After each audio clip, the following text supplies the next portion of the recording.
Hey, what's going on, guys? In this video we're going into the depths of the Disney Iceberg chart. This chart's packed full of obscure and interesting facts and theories, but fair warning, some of these entries get pretty dark towards the end, and if you can be sensitive to certain topics, this is your warning. If you like these kinds of videos, please show your support by dropping a like and consider subscribing for more. Also, don't forget to check out some of my other videos. Thank you guys, enjoy.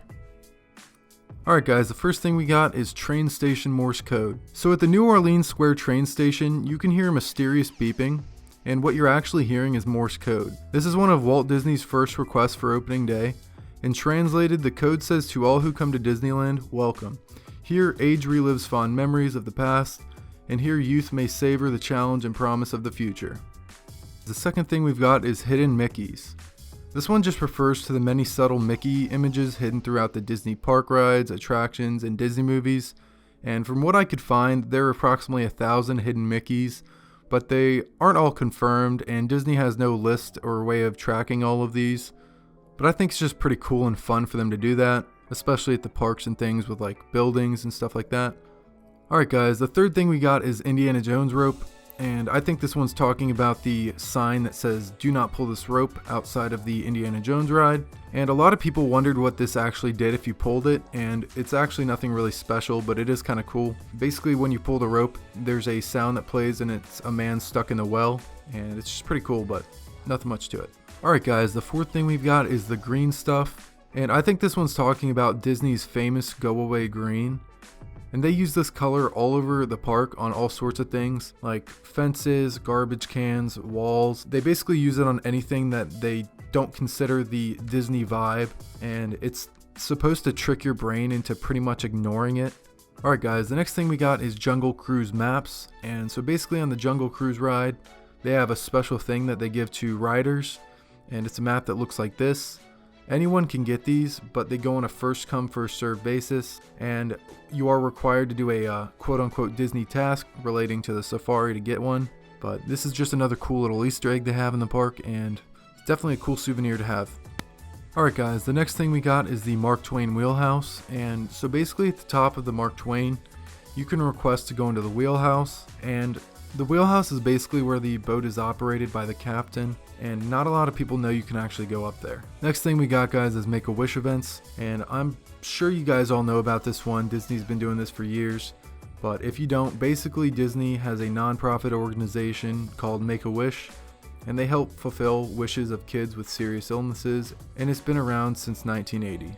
Alright guys, Pluto interacts with service dogs. So if someone walks past Pluto at Disney with their service dog, he'll interact with it, and it's pretty much just fun for everyone to see. And there's not much to it, but this is definitely something I like that they do. Alright guys, getting into level 2, the first thing we've got is Tomorrowland edible plants. And so I imagine you would not be at a Disney park and think, those plants look great to eat. But if you're the one person who thinks like this, I've got great news for you. 80% of the plants in Tomorrowland are edible, and at one point they were all edible, but I definitely would not recommend eating the plants because that's just weird, and the park drenches them in harmful pesticides. So the second thing we've got is exclusive buttons, and I think this one just refers to the pins and buttons you can get at Disneyland. They used to have just married or just engaged buttons, but I think they're phasing those out now. And there's also buttons like these ones from the Disney Expo, but it could be either of these to be honest. So Oswald the Lucky Rabbit was the first character to be created by Walt Disney and bears a striking resemblance to Mickey Mouse. And this is because Lucky is actually Mickey's older brother, representing the originality of Oswald the Lucky Rabbit being the basis for Mickey Mouse. Next thing we got is utilidors, and this one's pretty crazy to me. I never would have thought about this being a visitor at the park, but anyway, there's just a large and intricate tunnel system for the employees use to get from one side of the park to another, and yeah, that's pretty much it. So the next thing we've got is Andy's Coming, and this one's almost certainly talking about people yelling Andy's Coming at like the Woody actors and things like that. And basically it's a common myth that if you say Andy's coming, the actors in the park will stop what they're doing and just fall to the ground. And this is not true. I'm sure this would be fun, but if they did this, they would just be doing it the whole fucking day. So The next thing we've got is manhole covers, and so basically there's these things on the Toontown ground, and if you stand on them, music will begin to play, and I think that's pretty cool. And they're the ones that are customized and have Mickeys on them, and I think this is pretty cool of them to do. It really just sets the vibe, and it's another one of those things that makes you really love Disney. So the next thing we've got is Mad Tea party cups have different speeds. And basically the teacups on this ride have 3 different speeds and revolutions, and yeah, I don't know why they do this, to be honest, because wouldn't you want to have them all at the same speed to make it more fun and like make them fast? Yeah, whatever, I don't know. Alright guys, the first thing we've got in level 3 is Sex and Lion King, and so I've heard a lot of things about this, mainly 2, but the official explanation is that it says SFX in tribute to their effects team. And that's totally possible, but it sounds like a good cover story if they're lying, and you'll see why I start to doubt this when we get lower into the iceberg. Alright guys, so River Country was Disney's water park, and lots of people wondered why it suddenly closed down one day. And the theories that floated around was that the park's water had a brain-eating amoeba in it, but the park most likely closed it due to the decrease in demand compared to their main attractions. Alright guys, okay. The Little Mermaid boner, okay, so basically this one is making me start to doubt the SFX explanation, but basically in The Little Mermaid you can see something that makes you wonder what's going on over at Disney when the priest covering the wedding has a boner, and well, yeah, that's pretty much it, but I don't know, what the fuck. World War II shorts, and I'm not talking the wearing kind. So Disney released a lot of short films during World War II to promote patriotism and to use during military training. And a lot of people would see some of these Hitler shorts and think, is Disney supporting Hitler? But no, whenever they did this, they were mocking Hitler to promote morale in the military and really drive their hate towards Germany. And the first and most famous of these shorts was Donald Gets Drafted. Goofy shorts were meant for adults. So the Goofy shorts were a lot like the other things in this era, a little more unleashed, for lack of a better term, with their subject matter. And the best way I can describe it, and I hate saying this, but it was basically having all the toxic traits that a stereotypical man from the 1940s and 50s would have, and that's pretty much it. The old Snow White ride. In 2012, Disney shut this ride down, and there wasn't much to share about it, but it could be said that this ride was maybe just a little bit too scary for children of a younger age, and seeing some videos of it, it doesn't look anything crazy. It's most likely they probably shut this down to a lack of demand, or that they wanted to increase happier rides. That's why they put a new ride in called Princess Fairy Tale Hall. Ooh, boys, we got another funny one. So the banned Tarzan toy is a Tarzan toy from 1999 that was banned for another weird thing that Disney just happened to make a mistake on. And basically, I'll just play a clip. Just watch this. So this one's going to kind of connect with the other ones, but the last thing in level 3 is what made the red man red, and this is basically addressing the racist stereotypes with their portrayal of Native Americans at the time. I'm sure this wasn't as bad back then, but most companies would definitely not try something like this today.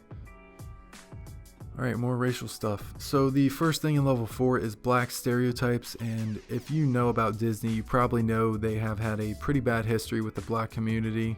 In films like Dumbo and Peter Pan, there are stereotypical depictions of things about black people, and it's just pretty bad. Next thing we got, guys, is real bones in the Pirates of the Caribbean, and so basically the Pirates of the Caribbean ride contained real human bones, but years later they were replaced with fake bones, and there are still a lot of people that don't believe this and think that there are real bones still on the island. So the next thing we got is the Rescuers Topless Woman, and in a 1977 home video release of the movie, people noticed a particular image in one or two of the frames, and it was literally a naked woman in the windows. Like, what the fuck, Disney? In 1999, Disney issued a recall for the film, and can somebody seriously tell me how this shit keeps sneaking into the final cuts of the movies? Like, sheesh. Alright guys, the next thing we got is Song of the South. And so going more into depth on the black stereotypes entry on this iceberg, it was released in 1946 and has been talked about ever since for its racist and offensive content. People have requested it to be released on Disney Plus and to home video, but home video has never been released and I don't think Disney Plus will get it either. Next thing is spreading ashes, and so something that Disney's had a problem with for years is visitors spreading family member ashes at the parks, and it is the happiest place in the world, so I can understand why people would want to do that. But Disney as a business cannot have this happening, and they actually have a code word for when this happens, and it's HEPA cleanup. And the custodians at the park will clean up the ashes and dispose of them as far as I know, so I wouldn't recommend doing this at Disney. The next thing is Who Framed Roger Rabbit Panty Shot, and this one's talking about the infamous scene in Who Framed Roger Rabbit where there's a part of the movie where you can see Jessica not wearing underwear. This was just explained as some animators being irresponsible and childish when developing the movie, and honestly these animators are kind of funny with some of the things they're doing. But like, being professionals, come on, this is some shit I do in a high school project as a joke, not a multi-million-dollar movie. Last thing we got in this level, guys, is a Haunted Mansion suicide. And this is an old theory that upon entering the ride you actually die. And it's a pretty creepy ride throughout with the darkness and the tone of death just lingering around. And at the end it supposedly makes you commit suicide. There's a part of the ride where it turns you backwards and you go off a balcony, and this is supposed to represent you jumping to your death. Alright guys, getting into level 5, the first thing we have is Nara Dreamland. And Nara Dreamland was a park near Nara, Japan, and it was very much basically a knockoff of Disney California. And after 45 years of operation, it shut down in 2006. And it's just completely abandoned now, and it's kind of creepy, and it reminds me of like Chernobyl amusement parks. Discovery Island. Discovery Island was an island, and it served as a zoo for Disney, and it was open for 25 years before closing in 1999. And it's been abandoned ever since until they found a man camping on it who claimed he didn't know it was abandoned. But okay, lol. The next one is Sexism, and I think this one is kind of like the racism one, and it's basically just encompassing all of the bad things faced towards women Disney has promoted over the years. The biggest thing I see people complain about is how little the women talk in their movies, and I don't think this is necessarily a problem if it fits the script. Like, I don't want them to just to talk. You need to do what works for the movie. Something else I saw was people complaining about the idea of princesses being beautiful and good looking and saying all women need to look this way kind of thing. And all women don't need to look like that, but guys, it's a movie, relax. I couldn't find much on the cartoons, but I'm sure the older they were, the more sexist it was as well. Okay, so this one's pretty crazy. It says that Disney created furries, and so all I could find on this one was that they released Bambi at a time when furries were getting popular on the internet. And the next best piece of evidence I could find was that they were caught marketing Zootopia to furries, and this increases the likelihood that they had them as a target audience in the past. So the Mickey sex tape is a conspiracy that Disney made a sex tape of Mickey in 1936. This is unconfirmed, but I would not be surprised, to be honest, with all the other sex things Disney animators have done over the early parts of the iceberg. The next thing is Alien Encounter was going to be based on aliens, and Alien Encounter is a ride in Magic Kingdom, and I think this refers to the original plan for the ride, which was that it would be based on the movie Alien, which came out sometime in the 1970s. I don't remember, and I don't feel like looking it up. But anyway, they closed it down when they deemed it not intense enough, which was weird because most visitors enjoyed it a lot for the short time it was opened. And they also didn't really go through with the Alien movie idea because it would violate their rule of thumb that they live by. And that's that attractions need to be based on G or PG movies. Next thing we have is Coal Black into Seven Dwarfs. And okay, so this one's really bad, but this cartoon was released in 1943 and portrays blacks in a very stereotypical way. And I even see some discrimination towards little people and Japanese people in part of it. Kimba the White Lion is a big controversy surrounding Disney, and this cartoon series was made in the 1960s by God of Manga in Japan. And this series and Lion King have a unreasonable amount of similarities, leading people to think that Disney ripped off this Japanese original. And to this day, we're still waiting for an explanation from Disney about this. The next thing is lost shorts, and there's a shit ton of Disney shorts that are lost in time, and there's nothing really dark to analyze in them, but I also haven't looked at the hundreds that you can find on the Lost Media fandom. And there's like I said, there's hundreds of them, and there's a lot of weird things you can find, and the one I liked was of Monsters Inc., and oh my god, I can't imagine Sully being this way in the movie, no fucking way. Shows edited for 9/11, I couldn't find anything about the shows, but I could find that Disney edited a scene out of Lilo and Stitch where you could see a 747 flying around dangerously in a city. And with this movie releasing in 2002, it was very close to the tragic terrorist attacks in New York on 9/11, so they changed the scene to a spaceship instead of a plane and replaced the buildings with mountains. Alright guys, so like I said in the beginning of the video, this is where it starts to get a little more dark. So the next few entries deal with a little bit harsher information, and this is your warning if that sort of thing bums you out or makes you uncomfortable. I'm not going to go super deep into some of these out of respect for these people. Without any further ado, let's get into the deeper entries. So the first thing in level 6 is Black Friday, and I think this one's talking about the Toy Story Black Friday reel. And in this video, Woody was originally a dictator and he murders Buzz. And this caused like insane uproar in response to it and caused them to completely recreate the character. You can't die at Disneyland. So this is a theory that you cannot die on Disneyland property. Although passings have occurred at Disneyland, they have not been declared deceased on park property. So in 2004, this man was an employee at Disney, and one day while there was a parade, tragically he got run over by a parade float and passed away. Rest in peace, Javier. In 1966, a young man tried to sneak into Disneyland and he got struck by a monorail train, killing him on impact. Rest in peace, Thomas. So the bomber art is almost certainly talking about the art you would see on bomber planes in World War II, and there's not much to it, but I actually didn't know these were related to Disney. I always picture the girl paint jobs on the side, if you know what I'm talking about. They're pretty cool. Mickey in Vietnam is a 1-minute short of Mickey arriving in Vietnam, and upon arriving he's shot immediately by an enemy, falling over on the beach. And I guess this one's kind of commentary on the Vietnam War during the time period, which was extremely violent, where an estimated 1.3 million lives were lost. This was another tragic incident involving a young man in 2003 when a wheel fell off the Big Thunder ride at Disney, causing it to crash. Disney settled a lawsuit on this, and the family donated $500,000 of the earnings to Brooks College in Long Beach for scholarships for animation students. I think that's really good of them to do. Rest in peace, Marcelo. So the Mickey Mouse gas masks were introduced in the United States when we entered World War II, and they were given to children under 18 years old, and this mask was actually designed by Walt Disney himself.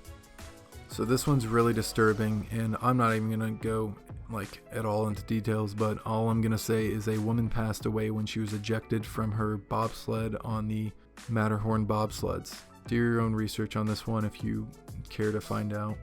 Rest in peace, Dolly.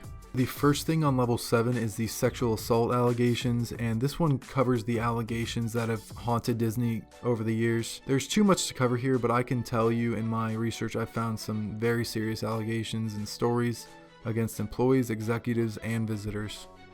Another tragic event happened in 1992 when a man took his own life at the Epcot. After being denied entrance by security, he was said to be acting erratically. Again, I'm not going deep into these ones where people lost their lives, but the information is viewable online if you wish to find it. So this one's pretty fucking crazy too. In 2007, the Disney Channel in New Jersey was hijacked by hackers, and people expecting their everyday handy-manny episodes were unpleasantly surprised by the hardcore porn that was playing instead. Comcast intensively investigated the incident, and I could not find the outcome of the investigation. So in June of 2000, there was a crisis involving a 39-year-old man, his son, and a hotel employee. The man held the boy and employee hostage at Disneyland's hotel. After speaking with a female negotiator, he finally gave up peacefully, thank God. Black Cauldron Uncut is talking about a deleted scene in the Black Cauldron where you can see a rotting corpse. And it sounds a lot worse than it is, but I can see how this would be a little dark for children of a young age. The animal abuse allegations is probably referring to the bird abuse, and they had awful conditions for some vultures they housed, which ended up passing away as well. This landed Disney and some employees 16 state and federal charges. This is another very sad passing of a young woman at Disney. In 1973, this young lady passed away at Disneyland from being caught between a rotating and stationary wall. Rest in peace, Deborah. The first thing we've got on level 8 is Suicidemouse.avi, and this is an old video with an unknown author, but it is rumored to be unreleased and made by Disney. And that has floated around for some time, featuring in many creepypastas. And the legend goes that upon watching the video, it makes you end your life. There's really interesting story about it, and the credibility it holds definitely is in question, but if you guys haven't checked it out, the video on YouTube is nothing crazy, but if it was the real thing, it was nothing like the version the theory talked about. Club 33 is just a very, very exclusive club with a 14-year waiting list and a $33,000 initiation fee and a $15,000 annual fee. The history of this is the interesting part because it was once an urban legend, and the number 33 was meant to represent the relationship with the Freemasons. Walt is Frozen is another legend you guys have definitely all heard for sure, but in case you haven't, there were many people who believed that Walt Disney was cryogenically frozen and hidden below the Pirates of the Caribbean ride. So the Subliminal Messages is something I'm sure you guys are familiar with as well. This kind of encompasses all the dirty little messages and Easter eggs we find relating to Disney, like the sex or SFX message in The Lion King, and the naked lady picture, and just things like that. The Illuminati. So all I could find on the connection between Disney and the Illuminati is that Disney is a supposed headquarters of the Illuminati, and if you don't know what the Illuminati is, it's basically a secret organization that is said to basically run the world and pull the strings. And I can go on about the Illuminati for hours. There's just way too much info on them, so if you want to do your own research on that as well, go for it. Freemasonry is likely talking about the connection between Walt being a 33rd degree Mason and Club 33. There's supposedly no real evidence, but I'd also like to add that he was a member of the Demolays, an international frat sponsored by the Freemasons for men of young age. So the 1999 hanging, I don't know if this one's real, but it is said that a child was either hung intentionally or hung himself from the ceiling of the Small World ride, ending their life. I couldn't find anything on this, so either it was covered up very well or it never happened. It's most likely never happened, but it states that riders were suddenly rushed off and told to leave because they found a child's body hanging from the rafters. Room Zero is a creepypasta and one of the stories written by Slime Beast, and it describes the narrator's life as it begins to unravel after finding more info about the Disney Corporation. And it's a pretty cool series. I suggest you guys check them out on your own time also if you're interested. Abandoned by God is another creepypasta by Slime Beast. And these things are really long and I don't want to really spoil them because they're really good. But I really recommend if you guys are interested in like creepypastas and scary stories and stuff like that, you definitely need to check these two out. Boys, that was a big video. I hope you enjoyed this. It took me a while to make, so please show some support by liking the video and subscribing. Feel free to check out my newest iceberg on Stranger Things, and any other important information will be in the description of the video. Have a great day. Peace.